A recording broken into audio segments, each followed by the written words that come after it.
YS Jaganmohan Reddy గారి నేతృత్వంలోని YCP మొన్న ఎన్నికల్లో కేవలం 11 ఎమ్మెల్యే సీట్లకు పరిమితమైనా కూడా ఇటువైపు 164 సీట్లతో అధికారంలో ఉన్నటువంటి కూటమి పార్టీలకు జగన్ అనే ఫోబియో, జగన్ అనే భయం అయితే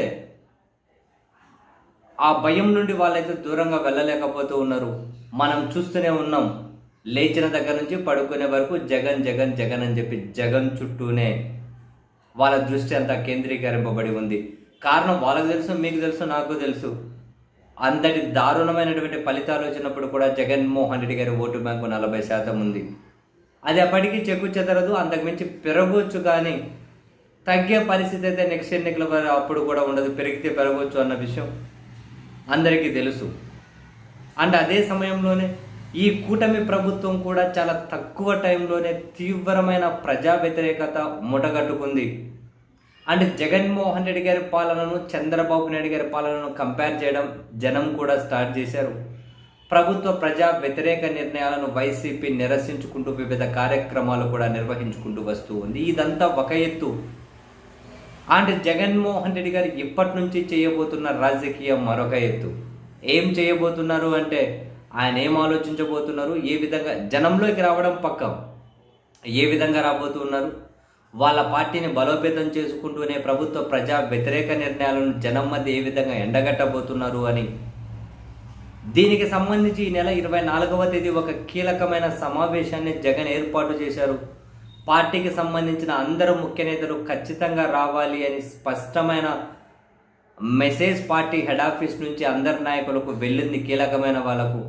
సో జగన్ ఆ రోజు ఏం నిర్ణయం తీసుకోబోతున్నారు అని వైఎస్ఆర్ కాంగ్రెస్ పార్టీ సర్కిల్లోనే ఒక చర్చ జరుగుతూ ఉంటే ఆశ్చర్యకరంగా కూటమి పార్టీలకు సంబంధించిన కొందరు కీలక నేతలు కూడా వైసీపీలో వాళ్ళకు ఉన్నటువంటి పరిచయాల ద్వారా జగన్ ఏం చేయబోతున్నారు, జగన్ ఎలాంటి నిర్ణయం తీసుకోబోతున్నారు అని వాళ్ళు కూడా ఎంక్వైరీ చేయడం, వాళ్ళు కూడా ఎంక్వైరీ ఇన్ ద సెన్స్ ఆరా తీవడం అనేది ఇంట్రెస్టింగ్ ఫ్యాక్టర్.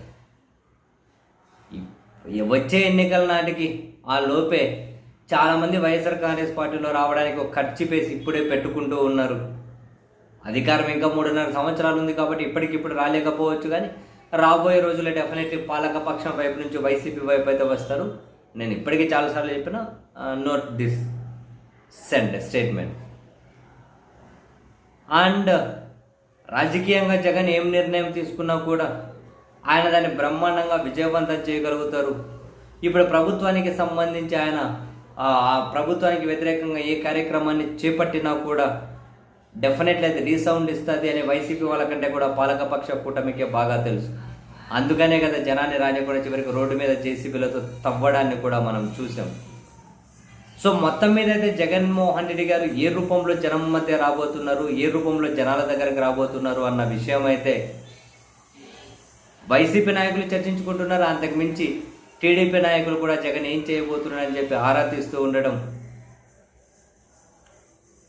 ఒకవేళ కొందరు ఎలాంటి స్టెప్ వేయబోతున్నాడో ముందే తెలిస్తే దానికి కౌంటర్గా వీళ్ళు ఏమైనా ప్లాన్లు ప్రిపేర్ చేసుకుంటారేమో అన్నది ఒకటి. జగన్ తీసుకోబోయే నిర్ణయం పాదయాత్ర చేస్తారా, బస్సు యాత్ర చేస్తారా, విడతల వారీగా ప్రజా వ్యతిరేక ఆందోళనలు చేస్తారా, లేకుంటే ఫస్ట్ క్యాడర్ దగ్గరకు వచ్చి సభలు సమావేశాలు పెడతారా, మొదటి విడత వారానికి 2 రోజులు 3 రోజులు జనం మధ్య క్యాడర్ మధ్య ఉంటారా, ఎలా ఆయన ఎగ్జిక్యూట్ చేయబోతున్నారు అనే దానికి సంబంధించి నెక్స్ట్ 3.5 సంవత్సరాలు జగన్కి సంబంధించిన ఒక రాజకీయ పిక్చర్ క్లారిటీ తెచ్చుకునే ప్రయత్నం అయితే తన వ్యతిరేక ద్వేషిస్టిక్ గ్రూప్ అయితే ప్రయత్నాలు చేస్తూ ఉంది. జగన్ 3.5 సంవత్సరాల పొలిటికల్ మ్యాప్ ఏవైనా దొరికితే, ఆ బ్లూ ప్రింట్ ఏవైనా దొరికితే దానికి కౌంటర్గా మనం కూడా రాజకీయం మొదలెట్టచ్చు అని. బట్ ఒకటైతే ఫ్యాక్ట్, మనం రాజకీయం ఎలా చేయాలి, మన పాలన ఎలా చేయాలి అనే దాని మీద కంటే కూడా పాలకపక్షం అసలు జగన్ రాజకీయం ఎట్లా చేస్తారు, దాన్ని మనం ఏ విధంగా తిప్పికొట్టాలి, జగన్ని ఏ విధంగా నిలువరించాలి అన్న దాని మీదనే వాళ్ళు దృష్టి కేంద్రీకరింపబడుతూ ఉన్నారు. కేవలం 11 సీట్లకే పరిమితమైన, మళ్ళీ మధ్యలో మేకపోతు గంభీర్యాన్ని ప్రదర్శిస్తూ ఉంటారు. జగన్ నీకు 11 వచ్చాయి, నువ్వు పులిందల ఎమ్మెల్యే మాత్రమే. అది మేకపోతు గంభీర్యము అని చెప్పేది వాళ్ళకు తెలుసు, సూచన మనకు కూడా తెలుసు, అది వేరే విషయం అనుకోండి.